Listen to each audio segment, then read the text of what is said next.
What is the link? What do cars have to do with books, you might ask?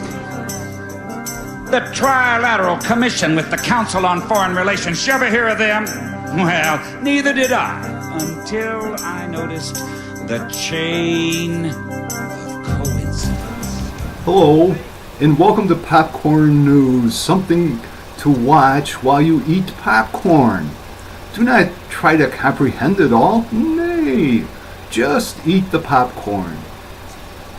The country has gone crazy. The country's gone crazy. Crazy Glue. Astonishing news of Russians and fake news has surfaced. Where did it start?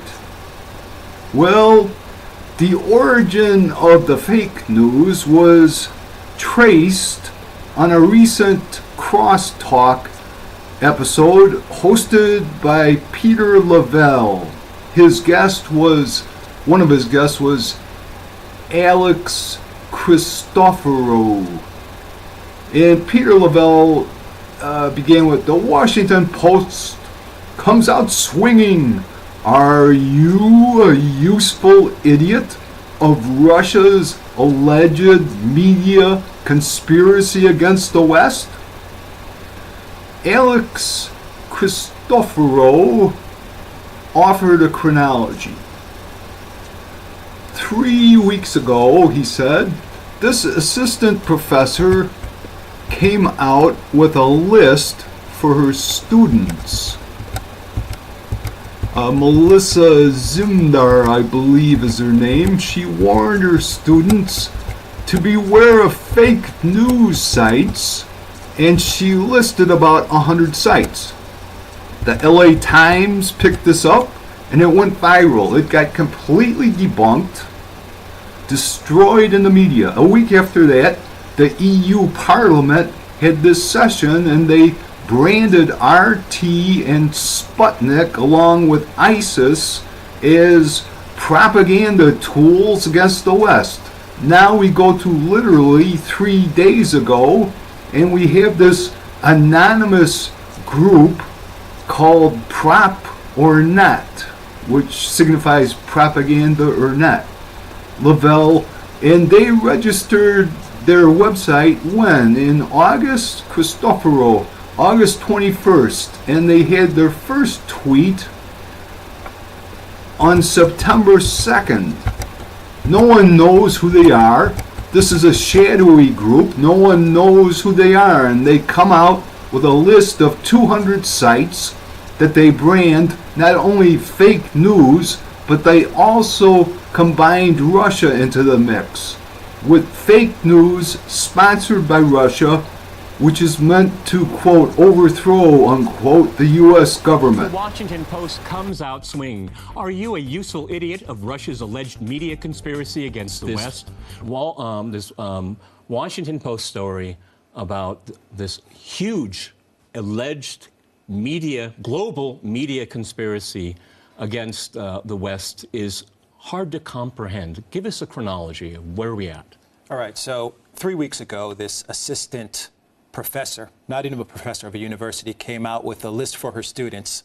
Masha Zimdar, I believe is her name. And this was just fake news. Yeah, and she warns her students to beware of fake news sites. And she lists about 100 sites on there.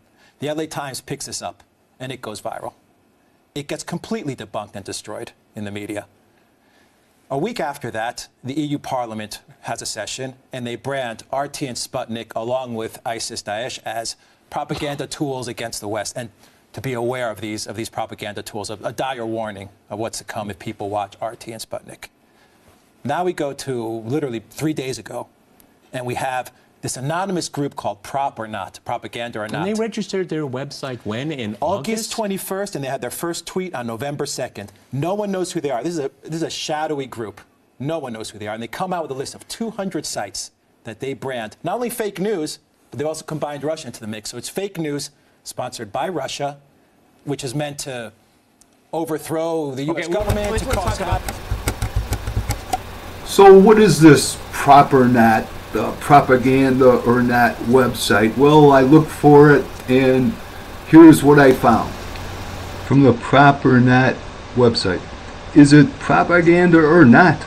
Your friendly neighborhood propaganda identification service. Since 2016, Russia is manipulating U.S. public opinion through online propaganda. We're trying to stop it. Russian thinkfluencers. Aha, the Russian thinkfluencers. And I like this part. The old style Russian propaganda. And now the new style Russian propaganda. Aha. But one thing left out by Crosstalk in its trace of origin for the alleged fake news is a statement by President Barack Obama back in October from the same progressive YouTube channel, October 20th. Hi everybody, this is Debbie. Welcome to the Sane Progressive. This is just going to be a quick video. I wasn't going to do a video today. I was going to take the day off, but I just saw a video from Barack Obama that I found absolutely chilling. It was absolutely Orwellian doublespeak spin, and I want to share with you the video so that you can watch it.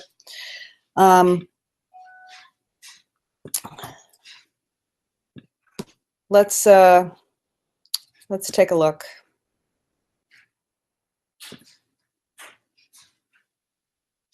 We're going to have to rebuild within this wild, wild west of information flow some sort of curating function that people agree to. I use the analogy in politics. It used to be there were 3 television stations and Walter Cronkite's on there, and not everybody agreed, and there were always outliers who thought that it was all propaganda and we didn't really land on the moon, and Elvis is still alive and so forth. But generally that was in, the papers that you bought at the supermarket, right, as you were checking out. And generally people trusted a basic body of information. It wasn't always as democratic as it should be. And I think some sort of way in which we can sort through information that passes some basic truthiness tests, and those that we have to discard because they just don't have any basis in anything that's actually happening in the world.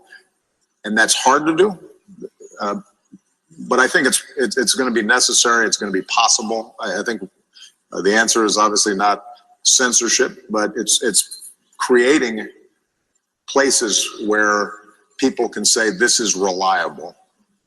And I'm still able to argue about safely about facts and what we should do about it, while still not just making stuff up.